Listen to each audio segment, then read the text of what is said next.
এইভাবে যখন হাসরের মাঠে মানুষ দাঁড়াইয়া থাকবে, দাঁড়াইয়া থাকা অবস্থায় মানুষের অবস্থাটা কি হবে শুনুন।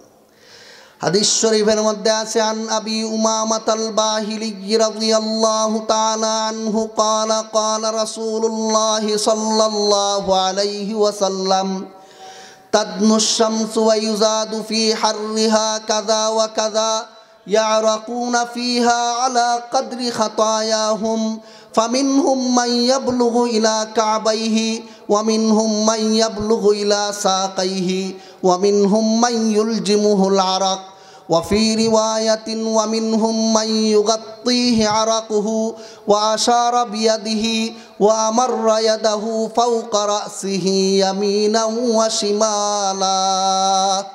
আল্লাহর রাসূল ফরমান, এই বিশ্রী অবস্থায় হাসরের যে ময়দানে মানুষ দাঁড়িয়ে থাকবে, সেই ময়দানের সূর্য বর্তমান সময়ে মানুষের মাথার যতটুকু উপরে ততটুকু উপরে থাকবে না, বরং এর চেয়ে বহুগুণ নিচে নেমে আসবে। আপনারা শুনছেন কোনোদিন কোনো আলিমের মুখে হয়তো বা যে আধা টুকরে মানুষের সূর্য থাকবে, অর্ধ হাত, কেউ শুনতে পারেন আরও কম বেশি। বিষয়টা আসলে কি, বিষয়টা আপনারা বোঝানো অনেকটা সম্ভব না, এগুলি মাদ্রাসার ছাত্রদেরকে বোঝানো যায়। দুই কথায় এরা বুঝালায়, যেটা আমরে এজাফি আমরে নিসবি শব্দ দিয়ে এরা বুঝাই দেওয়া যায়, কিন্তু আমরে নিসবি কি আমরে এজাফি কি এগুলি আপনারা আমি বুঝাইতেই পারবো না। এরপরেও বুঝুন, সূর্যের তাপ আল্লাহ রব্বুল আলামিন অসংখ্য অগণিত গুণ বাড়াইবেন। 1-2 গুণ না, 70 গুণ না। 70 শব্দটা অসংখ্য বোঝানোর জন্যই আরবিতে ব্যবহার হয়। অসংখ্য অগণিত গুণ আল্লাহ সূর্যের তাপটাকে বাড়াইয়া মানুষের মাথার উপর সূর্যকে এনে দিবেন। কমপক্ষে একটা হাদিসে আছে 1 মাইল উপরে মানুষের সূর্য থাকবে। এখন তো কোটি কোটি মাইল উপরে, ওই সময় সূর্যের তাপ বেড়ে আসবে কত মাইল উপরে? কমপক্ষে 1 মাইল উপরে আসবে।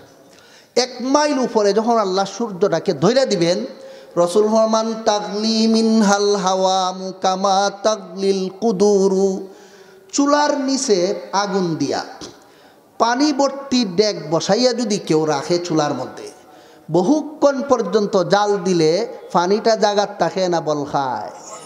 রাসূল ফরমান, যেভাবে চুলার নিচে আগুন দিয়া পানি বসাইয়া রাখলে পানি বল খাইতে থাকে, বাতের মার বল খাইতে থাকে, উত্তপ্ত সূর্যের তাপে মানুষের মাথার শক্ত ছাউনিটা পড়ার সাথে সাথে বাতের মারের মতো উতরাইতে থাকবে, বল খাইতে থাকবে মানুষের মাথার মগজ। ভাইরা আমার, শুধু তাই না, রাসূল করিম সাল্লাল্লাহু আলাইহি ওয়াসাল্লাম ফরমান, ইয়ারাকুনা ফিহা আলা কদরি খাতায়াহুম, যে সূর্য এত উপরে থাকা সত্ত্বেও শীতের দিনেও মানুষ অনেক সময় সূর্যের তাপে গাইমা যায়নি। কথা কইনা দিকে আপনারা। তো এই কিয়ামতের ময়দানে এই সূর্যের তাপকে অগণিত গুণ বাড়াইয়া মানুষের মাথার উপরে যখন এনে ধরে দেওয়া হবে, অটোমেটিক মানুষের শরীর ঘামতে থাকবে। কি পরিমাণ ঘামবে, আল্লাহর রাসূল ফরমান, এক একটা মানুষ তার ঘামের ভিতরে ডুবে যাবে। এখন চিন্তা করার মতো বিষয়, কি পরিমাণ ঘাম, কয়েক মাইল দূর চলে যাবে তার একজন মানুষের ঘাম। কোন রিওয়ায়াতের মধ্যে আছে 70 মাইল চলে যাবে একটা মানুষের নিজের ঘাম। কি পরিমাণ গাম বের হবে, এখন চিন্তা করার মতো বিষয়। এই গামটা বাইর হইয়া বাইসা যাবে তা না, উপর দিকে উঠতে উঠতে নিজের গামের ভিতরে ডুবে যাবে। ঠান্ডা পানির মধ্যেই যদি একটা মানুষ ডুবে যায়, শ্বাস ফেলাইতে পারে? শ্বাস বন্ধ হইয়া কি পরিমাণ কষ্ট হয় লোকটার, যে ডুবে সে বুঝে। আর এই উত্তপ্ত গরম পানি, গরম গামের মধ্যে যে লোকটা ডুবে যাবে, কি পরিমাণ কষ্ট হবে, এটা দুনিয়ার মানুষকে দুনিয়ায় থাকতে বোঝানোই সম্ভব নয়। যে সূর্যের তাপ মাথার শক্ত হাড্ডির লাগার সাথে সাথে হাড্ডি গইলা নিচে পড়ে গেল, এই সূর্যের তাপটা যে ঘামের মধ্যে লাগে, এই ঘামটা খুব ঠান্ডা না সীমাহীন গরম? এত বড় গরম হবে, এই গরমটা দুনিয়ার মানুষকে বোঝানোই সম্ভব না। আল্লাহ বলেন, ওয়াবাদালাহুম মিনাল্লাহি মা লাম ইয়াকুনু ইয়াহতাসিবুন, পাপিষ্ঠদেরকে সাজা দেওয়ার জন্য তাদের ঘামটা যে গরম করা হবে হাসরের মাঠে, কি পরিমাণ গরম হবে এটা দুনিয়ার মানুষে গরমে তো হইতে পারে, এর কল্পনাও করতে পারে না। এত মারাত্মক গরম করিয়া ঘামের ভিতরে আল্লাহ তাকে ডুবাইয়া রেখে দিবেন, লোকটা শ্বাস ফেলতে পারবে না। আর উত্তপ্ত গরম ঘামের মধ্যে লোকটা ডুবে থাকার কারণে তার চামড়া গলে, গোশত গলে, হাড্ডি পর্যন্ত খসে খসে শরীর থেকে ছুটতে ছুটতে পড়তে থাকে।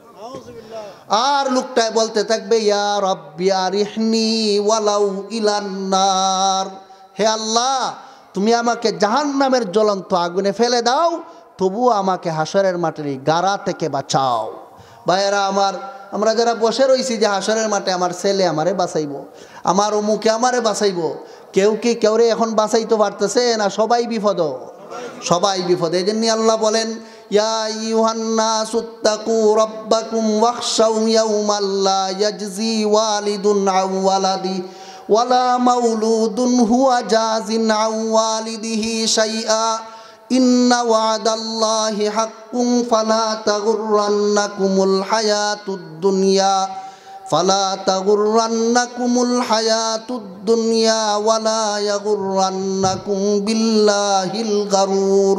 হ্যাঁ দুনিয়ার মানুষেরা, আশায় বইসা থাকো না তোমার ছেলে তোমারে বাঁচাইব, আশায় বইয়া থাকো না আমার বাপে আমারে বাঁচাইব। আরে বাবারই কি দশা হয় হাসরের মাঠে জানা নাই, ছেলের কি দশা হয় এটা কেউ জানে না। কাজেই প্রত্যেকটা মানুষে পরকালে নিজের জান বাঁচানোর জন্য নিজে আমলে ব্যস্ত হইয়া যাও। 3.5 দিনের কয়েকদিনের দুকায় পড়িয়া পরকালের এই জিন্দিগিকে তোমরা ধ্বংস করে দিও না। ভাইয়েরা আমার, আয়াতের যে আয়াতটা আপনাদের সামনে পড়লাম আমি শুরুতে, আয়াতের সাথে আমার কথার সম্পর্কটা বুঝলেন কিনা আপনারা? এটাকে তফসির বলা হয়, যে সব কিছু বললা কোন আয়াত থেকে বলা হইলে এটার সাথে যুগসূত্র কায়েম করে দেওয়া। এই তফসির অবলম্বনে আপনাদের সামনে আমি কথাগুলি কিয়ামতের ভয়াবহ চিত্র সম্পর্কে আপনাদের সামনে আমার সাধ্যমতো বলার চেষ্টা করলাম। আমি অনেক দূর যেতে হবে। আল্লাহ রব্বুল আলামিন যে কথাগুলি আল্লাহ শুনলাম, জীবনভর স্মরণ রাখার এবং পরকালের এই শাস্তি থেকে নিজেদেরকে রক্ষা করার তৌফিক সবাইকে দান করুন। সবাই বলি আমিন। সুবহান রব্বিকা রব্বিল ইজ্জাতি আম্মা ইয়াসিফুন ওয়া সালামুন আলাল মুরসালিন ওয়ালহামদুলিল্লাহি রব্বিল আলামিন।